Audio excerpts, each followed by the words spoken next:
பாவத்தை போக்கும் கருடன் என்பதை பற்றி அறிய இருக்கின்றோம். விநாயகருக்கு எலிதான் வாகனம், சிவனுக்கு நந்தி வாகனம், சக்திக்கு புலி வாகனம், அதே போல் முருகப்பெருமானுக்கு மயில் வாகனம். இப்படி ஒவ்வொரு இறைவனுக்கும் ஒவ்வொரு வாகனங்கள் இருக்கின்றது.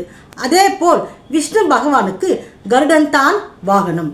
விஷ்ணு பகவானின் பக்தர்கள் நாராயணா என்று அழைத்தாலே விஷ்ணு பகவான் கருட வாகனத்தில் வந்து காப்பாற்றுவார் என்கிறது புராணம். கருடன் எங்கேயெல்லாம் இருக்கின்றதோ அங்கேயெல்லாம் நல்லது நடக்கும் என்கிறது சாஸ்திரம். பொதுவாக கருடன் ஒருவர் தலையில் மேல் சுற்றி கொண்டு இருந்தால் அவர்கள் புண்ணியவான்கள் என்றும் சொல்கிறது சாஸ்திரம். ஸ்ரீமத் நாராயணன் கருட வாகனத்தில் இருக்கும் படத்தை இல்லத்தில் வைத்து பூஜித்தால் நிச்சயம் அந்த இல்லத்தில் கஷ்டங்கள் அனைத்தும் விலகி ஓடும். அதே போல் கருடன் பொம்மை எங்கேயெல்லாம் இருக்கின்றதோ அந்த இல்லத்தில் தீய சக்திகள் நெருங்காது. சில பேர் சொல்லுவாங்க, இல்லைங்க வீட்டில் கருடன் பொம்மைலாம் வைக்கக்கூடாது, அது குழந்தைகளை தூக்கிட்டு போயிடும் அப்படின்னு சொல்லிட்டு பெரியவங்க சொல்லியிருக்காங்க, எங்கள் அம்மாலாம் சொல்லியிருக்காங்க, எங்கள் பாட்டி சொல்லியிருக்காங்க அப்படின்னு சொல்லுவாங்க. ஆனால் கருடன் பொம்மை இல்லத்தில் இருந்தால் அந்த இல்லத்தில் எந்த தீய சக்தியும் நெருங்காதுங்க.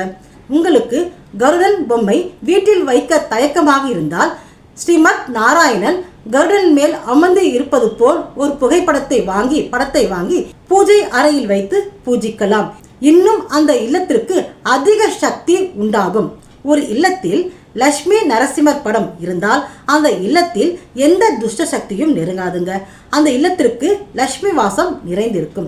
அதே போல தாங்க ஸ்ரீமத் நாராயணன் கருடன் வாகனத்தின் மேல் இருப்பது போல் ஒரு புகைப்படம் வாங்கி உங்கள் வீட்டின் பூஜை அறையில் வைத்தால் அந்த இல்லத்தில் எந்த துஷ்ட சக்தியும் நெருங்காது, கண் திருஷ்டியும் நெருங்காது, கெட்ட எண்ணமும் அந்த இல்லத்தில் இருப்பவர்களுக்கு வராது.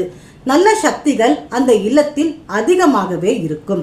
ஆகவே ஸ்ரீமத் நாராயணன் கருடன் மேல் அமர்ந்து இருப்பது போல் ஒரு புகைப்படத்தை வாங்கி உங்கள் பூஜை அறையில் வையுங்கள். நிச்சயம் உங்கள் இல்லத்தில் நன்மைகள் அனைத்தும் தேடி வரும். ஓம் நமோ நாராயணா என்று சொன்னாலே போதுங்க.